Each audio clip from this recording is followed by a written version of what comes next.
So the Metro Awards happened, and the song Imithandazo, which I spoke about some time ago, won an award of, I think, for Song of the Year or so. So you guys would remember I made a video some time ago talking about the mixture of religion in the song, like the mixture of doctrine particularly in the song.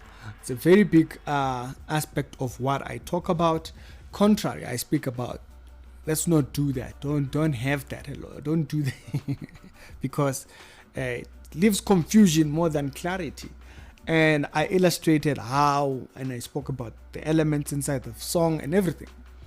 But today, after the song won an award, it brought it back into my mind. I was really thinking about it like a little bit more heavier. But it's a thought that I've had for about ever since I made that last video.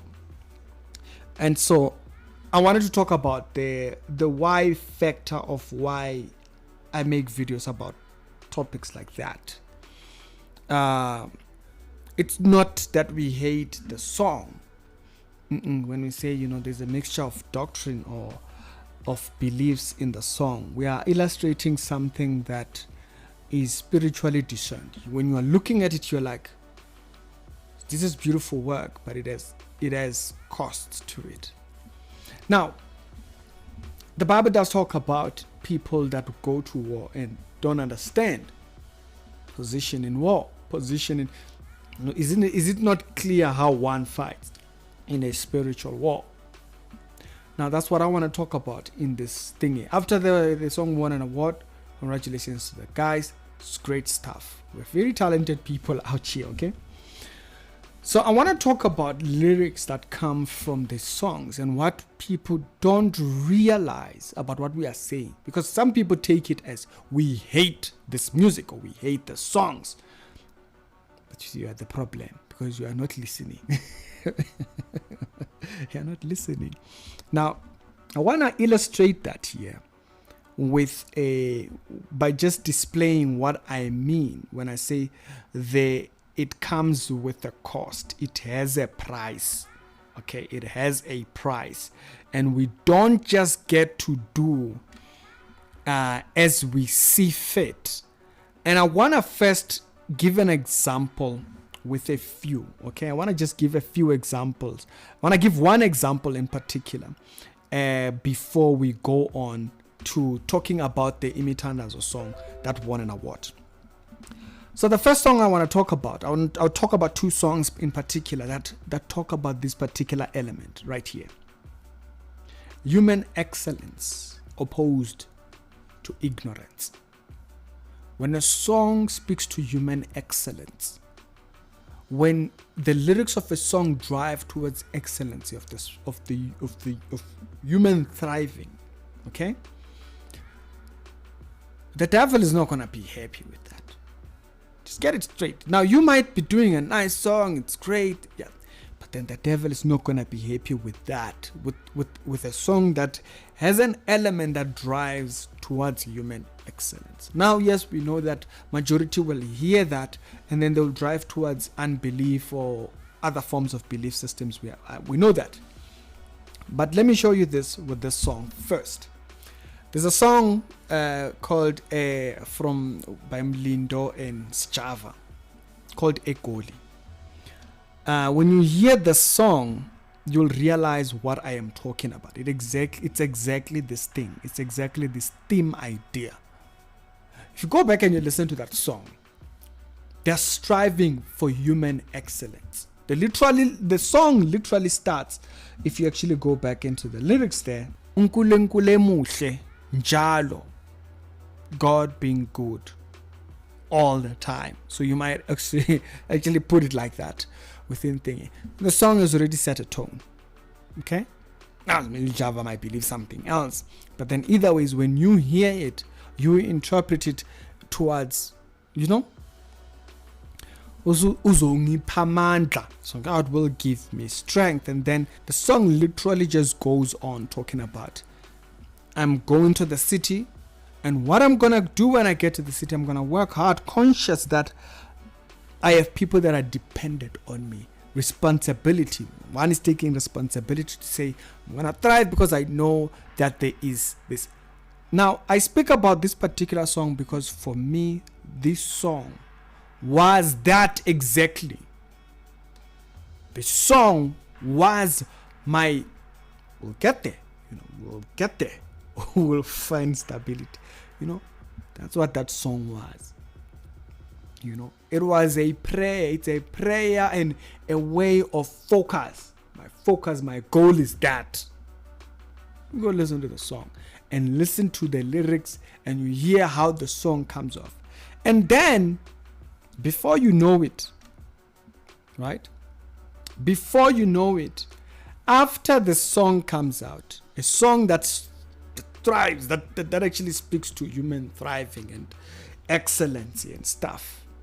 You look at the things that Lindo had, the struggles that Lindo had, accident after accident, this issue after that issue, and you can say the same for Java. He had his own issues and stuff like that.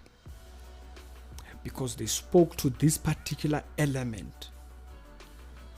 Excellence. It is like Bambelehela. Like you get to that part of the song, you know what I'm talking about. Because the song is telling you don't give up, you hold on. You don't give up, you hold on. You don't give up, you hold on. Let's talk about Imithandazo.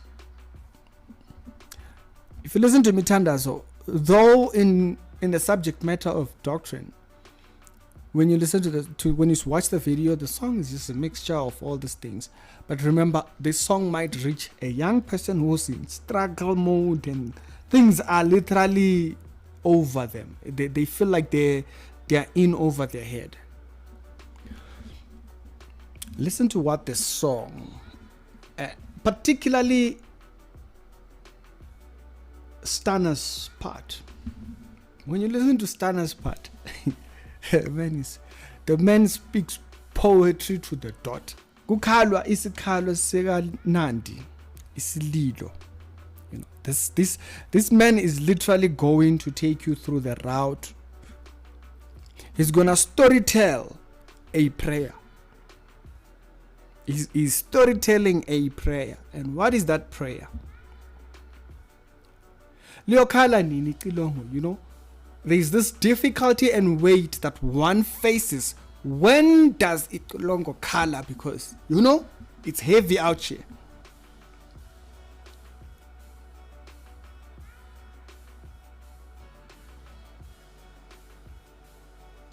And like if you listen to the song,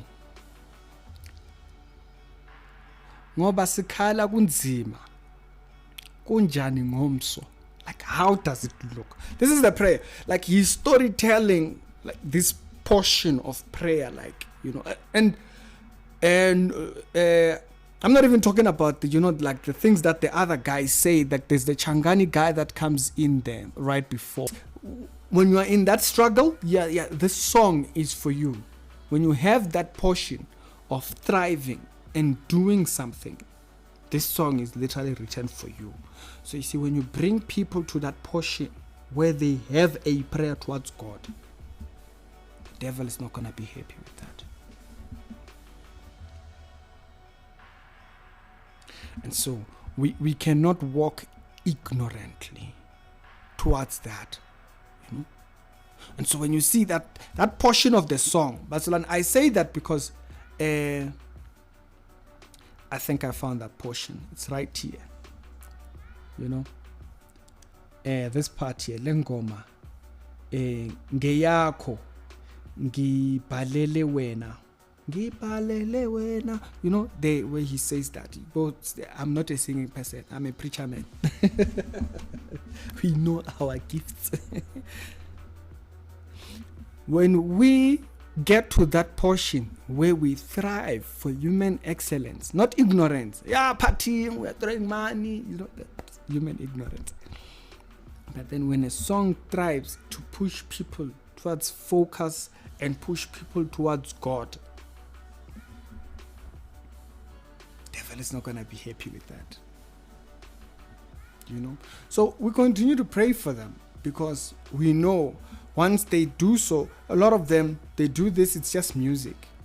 They don't realize the battle line that causing someone to come to excellence does.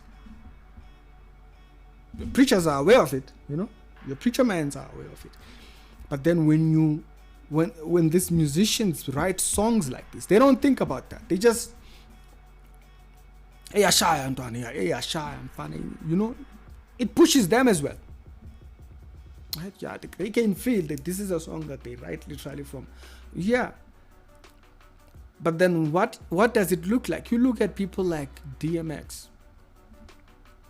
How many songs did DMX write which were prayer songs? Because he became a person who was very much conscious of his fallen nature, and as a person who was very much aware of his struggles. And so as a result of that, or building off of that, you see how troublesome his life became. Struck with addictions, and all those things. Because you are pushing, you're bringing this push into people to thrive towards God, or to thrive, not just be destructive. It's not just when you preach the gospel, but when you just bring that order, or when you are speaking order into someone's life, the devil's not gonna be happy with that. He likes destruction. He's all about destruction. He comes to kill, to destroy. And so this video, it comes right after that, because people just don't realize when you have such songs that actually speak to the thriving of. Because if you listen to the songs, you will know what I'm talking about. If you listen to young Stunna's part, it's a prayer to a generation that doesn't know what that looks like. Very ignorant. Our generation is very ignorant. They'll find other coping mechanisms towards their struggles. But then when these artists bring that aspect of God, even if they just mention it once, some of these people that are going to hear it, they know God, or they grew up in families where God was spoken about. And so as a result, it pushes them for excellence. The devil's not going to be happy with that. Yes, once those people get a strive through their struggles, and they get to wherever they're trying to get to, whether it be success or whatever, or business or whatever they're trying to go towards, right? Once they find themselves there, then yes, it can cause them to be destructive towards that excellency, and before you know it, they lose it. Yeah, it can still distract them when they get there, but that thing, the journey, when you push them through the journey, nowadays you see fast food careers basically, which is why it's into things like ukutwala. All these things are now popular because fast food, thriving, destructive consumer mindset.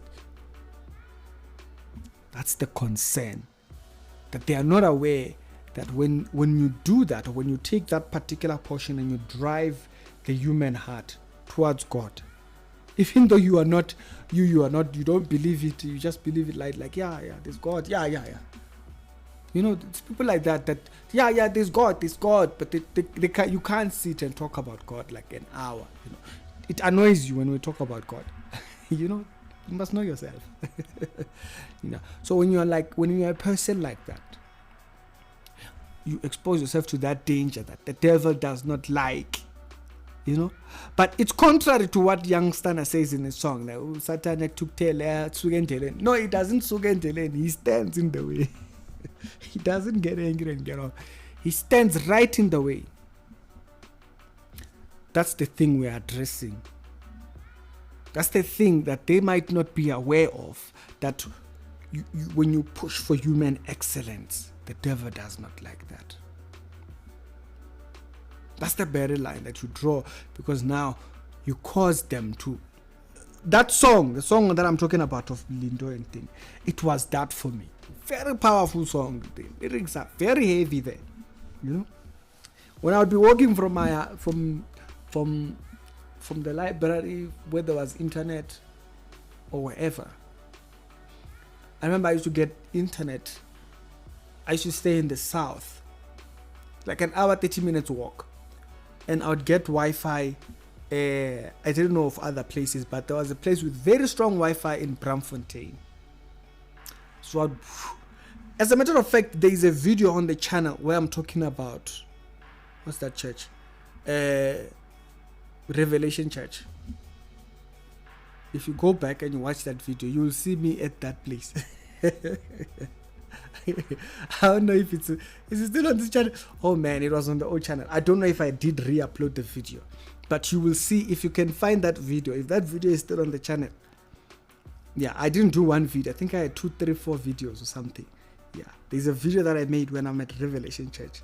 I'm literally at Braamfontein because I couldn't even shoot at the house. There was no electricity at the house. That would be the song I would be listening to. So when you come to that point where you are now pushing for human excellence, the devil is not gonna like that. That's the danger that we speak about, because they sing that without God, and you are encouraging others towards excellence, not distraction. Yeah, we're dancing with girls. No, it's not that. It shapes the person's mindset towards something. It's the reality show with daily Christian commentary videos. Hope this video finds you well. That's the thing that I wanted to highlight here. I'll see you guys on tomorrow's episode. Y'all have a good one. If there's other episodes down today, they'll be down in the pinned comments. See you over there.